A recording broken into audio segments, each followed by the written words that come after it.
schützt dich und dein Einkommen. Die Berufsunfähigkeitsversicherung der Provinzial. Mal da, mal da.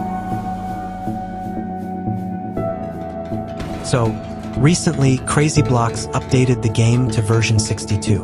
In the update, Crazy Blocks removed the support for MovePart and Sound X-Frame functions.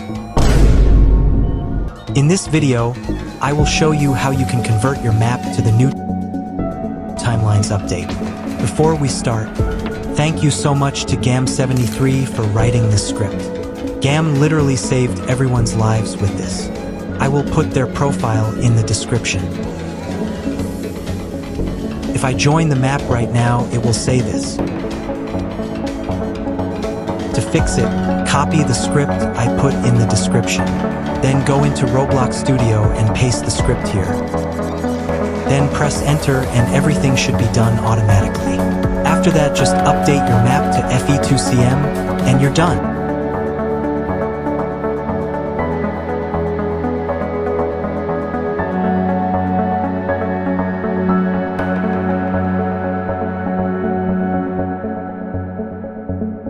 Then go into Roblox Studio and paste the script here. Then press enter and everything should be done automatically. After that, just update your map to FE2CM and you're done. And the message is gone.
Hello everyone.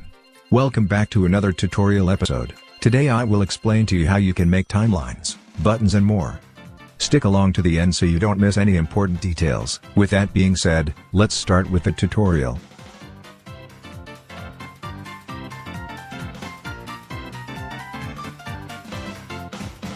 Timelines of a map can be very confusing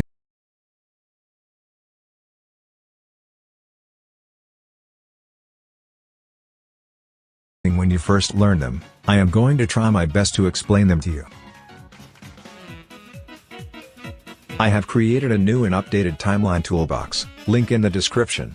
When you're working, you can just place it down, you can click on it at any time when you need it.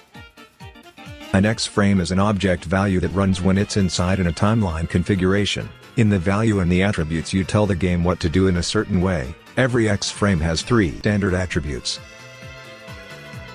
These are, X-frame _ timestamp, number, is to tell the game when to run the X-frame, this is in seconds.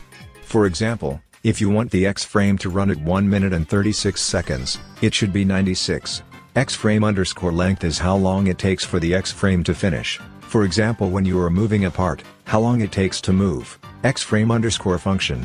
String is the function the X-frame has. This can be set water state, set properties, set humanoid, teleport, set camera, shake camera and alert. I will explain them one by one. I have created a little swimming pool to demonstrate it. I will change the water state to lava at 5 seconds. I am going to grab the timeline toolbox, go to X-frames and then copy the set water state X-frame.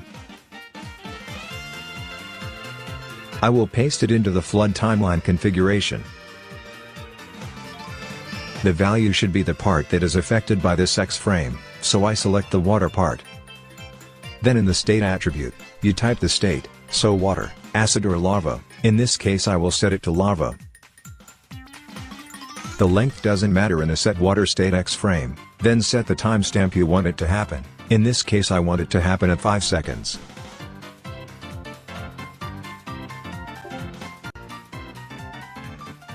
There are 2 more attributes/settings that you can customize. Don't change color. Boolean. If this is turned on, the color of the water will stay the same. Specified color. Color 3. The color of the water will be changed to this color when the X-frame runs. If you want to add an attribute, click on the X-frame and then click the plus here. Then insert the name. In this case I will change the specified color. Don't forget that FE2 is case sensitive, so don't forget the capital letters. This is a color 3 attribute, so I will press color 3. Then I will customize the attribute. I can set the color right here. Just to show you, I will also add the don't change color attribute. But I will turn it off.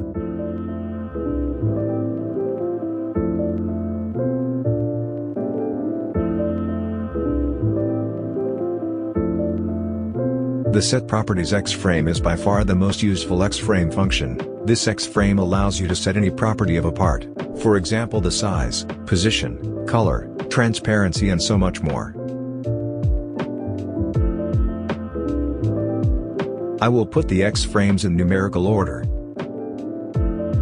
To set a property, put the affected part as the value. In this case, I want to make the wall of the swimming pool half transparent and walk through. To set a property, add an attribute and call it property _ and then type the property name. In this case I will change the transparency of the part to 0.6. Make sure the type matches with the property you want to change. Here's a list of what type the properties are.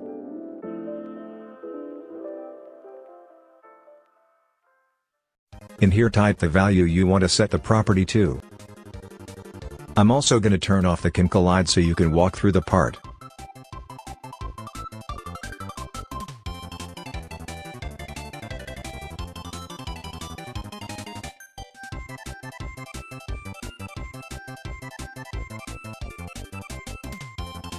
With set properties you can move parts. You will also use this for lava rising. This works by setting the origin property, which is basically the position of the part.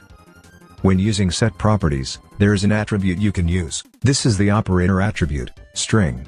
You can put these symbols in it. If you put A+ for example, it will add the selected properties instead of setting it.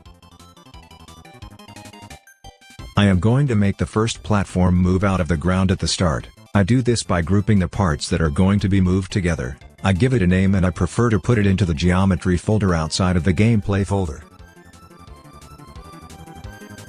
I will move the model down by exactly 8 studs. Then I will get the move part X-frame. In the property _ origin attribute I will put in how many studs I want the part to move. I want it to move up, so I will type it in the middle, because that is the Y value. I want it to raise 8 studs. I want it to move 8 studs over the span of 1 second, so the length is 1. I want it to happen at 1 second. Then set the value of the X-frame to the model. You can select the model inside the Explorer.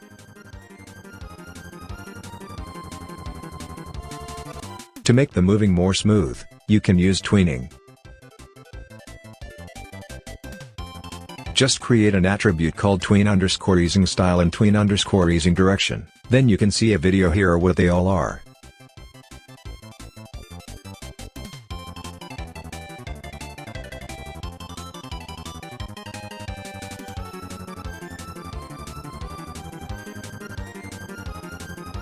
Choose one of them both and type them in. Don't forget the capital letters. First grab the sound object folder and put it inside your map model. Then find a sound ID of a sound you want to play. I am using Quaranti_dev sound kit, link in the description.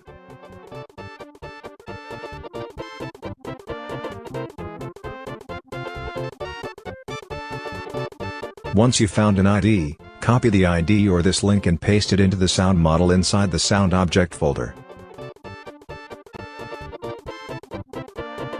Then grab the sound X-frame. Put the value as the sound model. Then give the sound a name. You can put the length to 0, if you want the sound coming from a specific object. I call that part the sound part and then group the sound into the part. If needed, you can adjust the settings inside the sound model.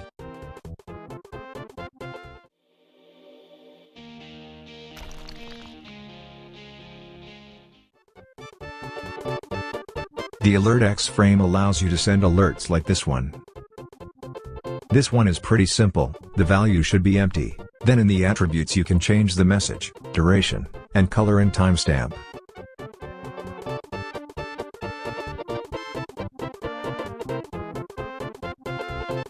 Shake camera is pretty simple, just get the X-frame, change the intensity and other stuff.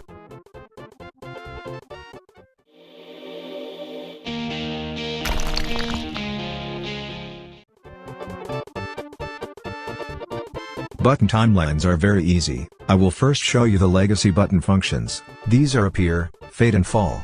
If you look in the attributes what they do, you might already understand them. Appear makes invisible parts appear, fade makes visible parts invisible, fall makes parts fall out of the world. Choose one and put them into the legacy trigger_button config. Put the value as the part. If you selected a model, make sure to turn on X-frame_apply to descendants. This will make this X-frame apply to all parts inside the model, so make sure everything is ungrouped in that model. So there are no models inside the interactive model. I choose to make these parts fall out of the world.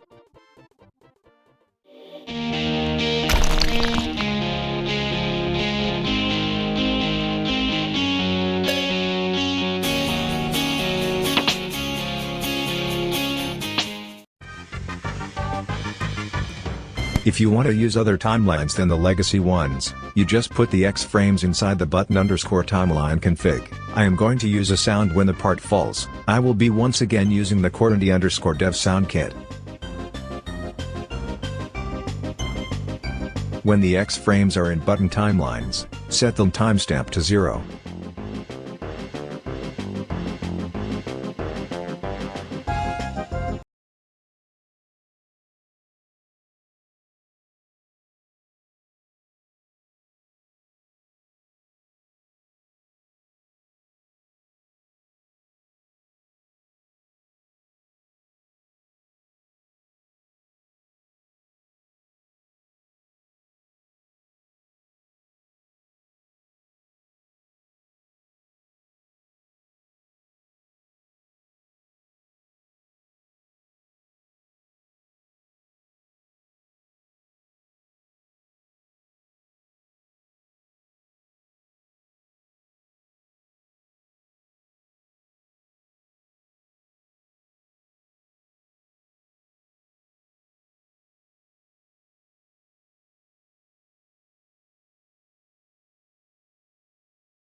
You need to use the Set Properties Move part, X-frame to make the lava go up, set the value to the water part, then in here type how much you want the lava to rise in studs. This requires a lot of testing to get it perfect, so keep updating the model to Fe 2 cm and playtest it.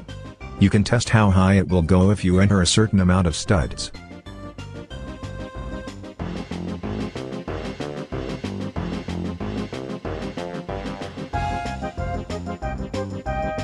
I recommend you to make a recording of the entire playthrough of the map to look back at the timestamps. I forgot to say.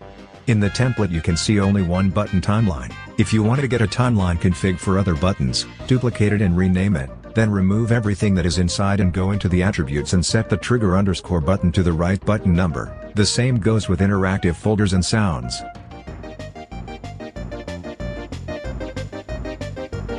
After playing around with the flood timelines, I got this.